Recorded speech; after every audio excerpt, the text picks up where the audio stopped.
इतर सगळ्या योजना बंद पडतील, शेतकऱ्यांना कर्जमाफी द्यायची ती पण केवळ या योजनेच्या प्रसिद्धीमुळे किंवा या योजनेसाठी म्हणून सरकार इतर योजनांकडे डोळे झाकतं. जर खऱ्या अर्थानं विरोधकांना शेतकऱ्यांना कर्जमाफी द्यायची इच्छा असती तर ती त्यांनी त्यांच्या पदाच्या कार्यकाळामध्ये पण दिली असती.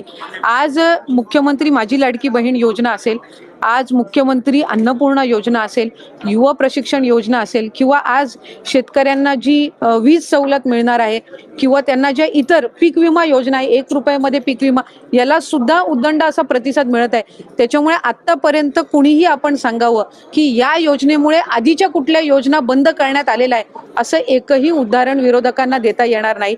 संजय गांधी निराधार योजना असेल, तुमची वयश्री योजना असेल, या सगळ्या आधीसारख्या कार्यरत आहेत.